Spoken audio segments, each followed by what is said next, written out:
Heo, kyo family hi Congress mi kahiwana. Henu le hepan BJP family a lut dinga e phat sa lo cho. Kati, icho pupuwa kilong neo de ham. Ikichen le ke chai.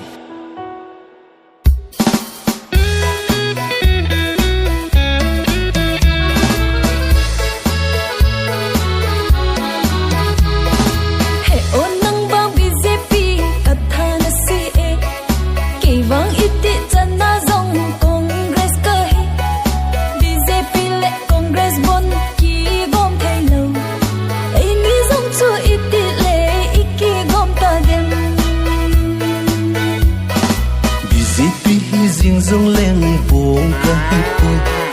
Congress zo si zong chu si a hipoi lung bu mo lo zino gu nang a ka hi number na hi oh my darling oh number 2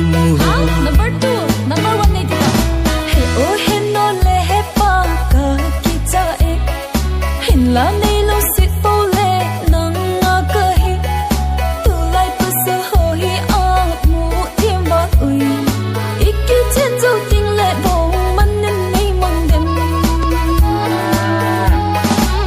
Palano alung si chu na henai Kama si di hi song leng sei chim pu mi Lung sin mai su nui hiu hiu chu ve in lam Nang bu nga hi oh my darling oh number 1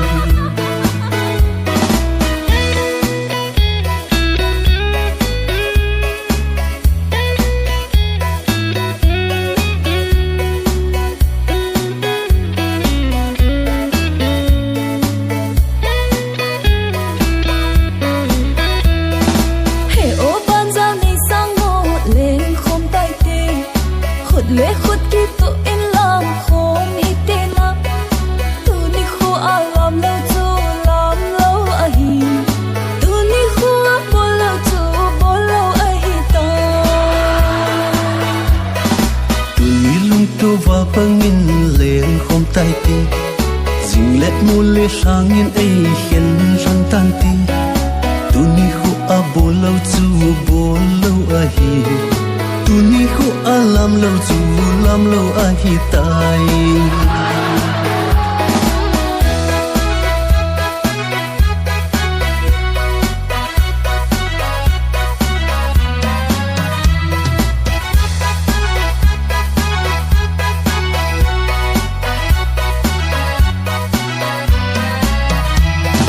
he o nang bang BJP ka tha na si e ke wang iti chana zong Congress ka hi BJP le Congress bom ki gom thelo ai ni zong chu iti le iki gom ta dem BJP hi jing zong leng bong ka hi poi Congress zo si zong chu si a hi poi lung mo mo lo zino ko nang a ka hi nang bo na hi oh my darling oh number 1 nang bo na hi oh my darling oh number 2 nang bo na hi oh my darling oh number 3